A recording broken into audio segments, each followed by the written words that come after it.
Le dernier quart d'heure de Smart Bourse, chaque soir, c'est le quart d'heure thématique marché à thème consacré ce soir au retour en grâce du secteur bancaire. Je mets encore un point d'interrogation, mais c'est peut-être un point d'interrogation qu'on va lever avec mon invité, David Benamou. Bonsoir David. Bonsoir. Merci d'être là en plateau, associé gérant d'Axiom Alternative Investment, spécialiste depuis des années de l'investissement dans le secteur bancaire, à travers la dette bancaire, mais à travers les actions bancaires également. Je le disais tout à l'heure en introduction de l'émission, si on prend un indicateur sectoriel de référence pour les banques européennes, on voit un rebond de 50%, un peu plus peut-être pour ce secteur bancaire en Europe depuis un an.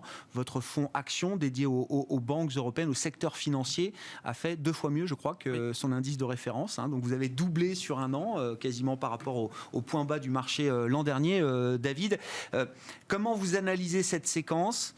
Qu'est-ce qui a permis le retour en grâce de ce secteur bancaire qui est devenu depuis 6 mois l'emblème du rattrapage value en Europe ? Quand vous décomposer les facteurs de performance, là, qu'est-ce qui marque justement cette première phase et quels sont les moteurs qui peuvent être les moteurs de demain encore pour une poursuite de la revalorisation de ce secteur, si poursuite de revalorisation il doit y avoir? Alors paradoxalement, ce qui a marqué la revalorisation du secteur, c'était pas ce qu'on attendait, c'est les taux en réalité. Il y avait plein d'autres raisons qui permettaient de penser que le secteur a été sous-évalué et qui méritait un retour en grâce. Il y avait d'abord la perception du risque. Je rappelle que le secteur bancaire européen aujourd'hui c'est plus de 15% de capital dur, avec des contraintes de risque qui sont extrêmement fortes, avec un niveau de coût du risque qui est historiquement bas pour tout un tas de raisons. Il y avait ensuite la suspension des dividendes.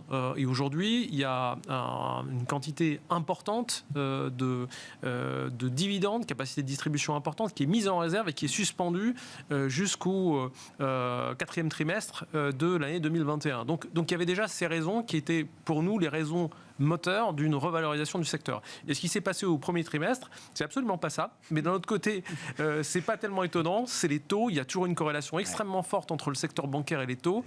Lorsque la courbe des taux se pontifie, généralement, les valeurs bancaires sont à la hausse et inversement. Et c'est ce qui a vraiment marqué ce premier trimestre.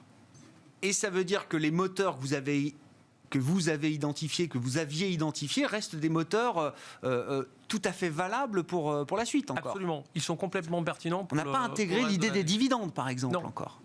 Non, il y a toujours aujourd'hui, et surtout parce que l'intégration, de l'effet dividende dans le cours de bourse, logiquement, en tout cas selon nous, devait se faire au fur et à mesure des résultats trimestriels. Or là, on n'a pas encore passé. Alors on a eu les résultats aux États-Unis, mais on n'a pas encore les résultats des européennes qui vont arriver. Donc on pense nous que ça va être un élément aussi, un catalyseur. Bien sûr. Important.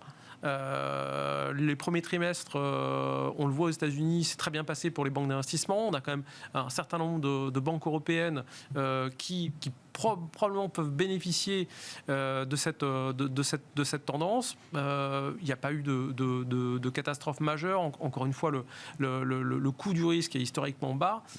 Donc, voilà, il y a probablement en fait un des catalystes va être probablement soit les résultats du premier trimestre ou du second trimestre, mais il y aura un effet. Et ça veut dire que oui, les banques vont être en capacité désormais de communiquer plus précisément sur la manière dont elles vont pouvoir reverser des dividendes aux actionnaires, c'est ça Oui, David. alors c'est toujours suspendu évidemment à l'accord du régulateur et les banques suivront les guidelines du régulateur, mais le fait qu'elles aient réalisé un bon premier trimestre et un bon second trimestre va évidemment donner beaucoup plus de confort et beaucoup plus de visibilité sur leur capacité à servir un dividende plus important. Bon, alors, des banques très bien capitalisées, ça c'est un discours que vous tenez depuis de longues années sur les banques européennes, évidemment, et c'est une des conséquences des crises passées, souveraines et grandes crises financières de 2008, bien sûr.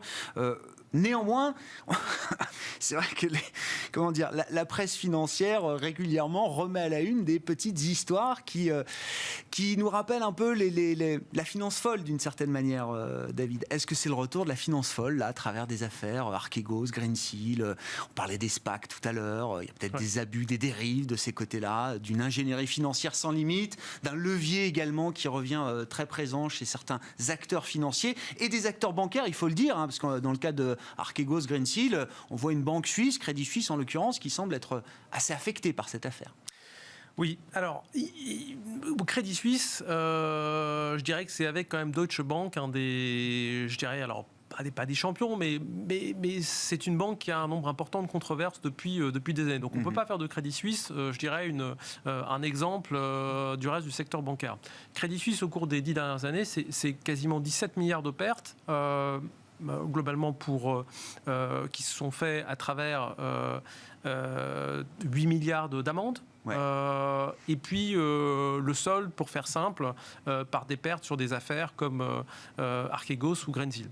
Donc le track record de Crédit Suisse est un track record qui est pas formidable de ce point de vue-là, et je crois qu'on ne peut pas en faire une règle générale pour le secteur, très clairement. Ouais. Il y a dans l'affaire Archegos, et on l'a vu, il y a un certain nombre d'autres établissements qui se sont bien sortis. Il y a toute une discussion aujourd'hui sur la manière dont les risques ont été gérés chez Crédit Suisse. Je pense que les investigations des régulateurs nous en diront un peu plus dans les mois et les semaines, et les mois qui viennent, mais c'est quand même un cas qui on le voit bien, est assez particulier. C'est ça, c'est pas une généralité. Il faut pas tirer de ces exemples-là des généralités sur la manière dont le système financier serait reparti à vide, cupide, encore une fois, comme les années de la finance folle. C'est pas du tout le cas aujourd'hui, David. Non, je crois qu'on est vraiment sorti de l'atmosphère 2008. Il y a eu vraiment 10 ans de réformes et de changements.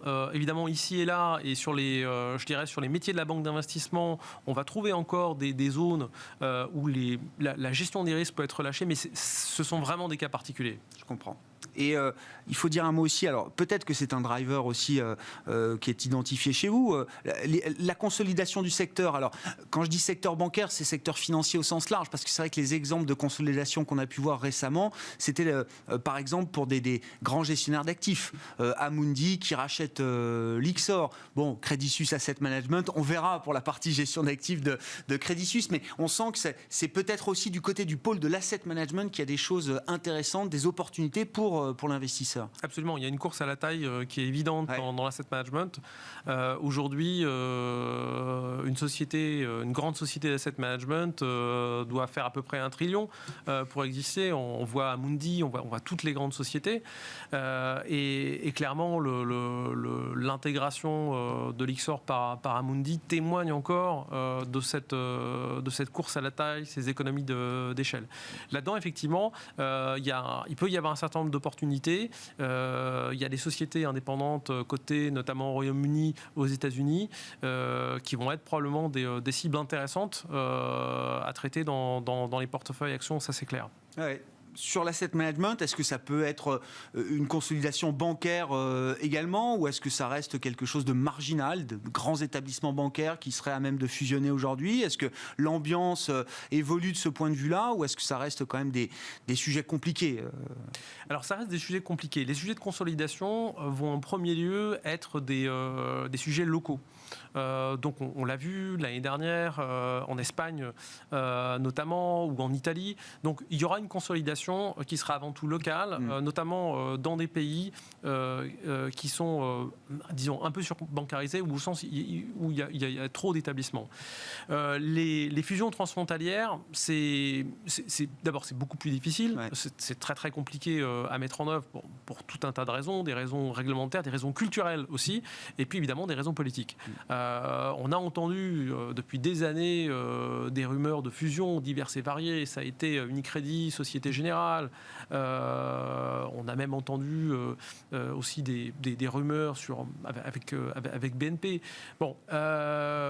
Tout ça est relativement compliqué à mettre en œuvre aujourd'hui.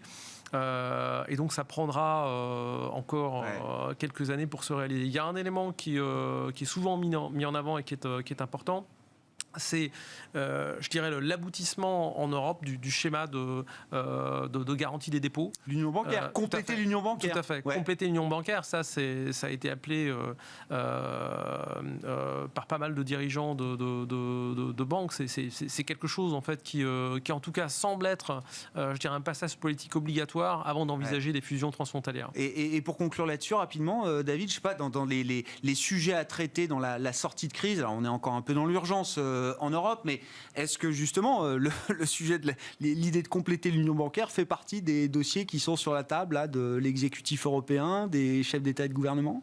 Alors je crois qu'ils sont sur la table depuis pas mal de temps. Oui. Et ça avance extrêmement lentement. La clé en fait du sujet de l'union bancaire, c'est notamment le fait que les banques européennes puissent avoir des expositions importantes aux dettes souveraines. Évidemment, ce qui est visé en premier lieu, en tout cas, on a une opposition nord-sud qui est claire, avec une inquiétude notamment des Allemands sur le fait que les banques du Sud augmentent leur exposition pour avoir des rendements sur les titres souverains du Sud. Bon, voilà ce qu'on pouvait dire sur le secteur bancaire européen, en tout cas, qui signe des performances très impressionnantes depuis le début de l'année. Ça va être un des meilleurs secteurs en Europe, avec une hausse de 20% peut-être pour le secteur bancaire. Et votre fonds qui surperforme largement son indice de référence. Merci beaucoup David. David Benamou qui était avec nous en plateau ce soir, spécialiste du secteur bancaire, associé gérant d'Axiom Alternative Investments.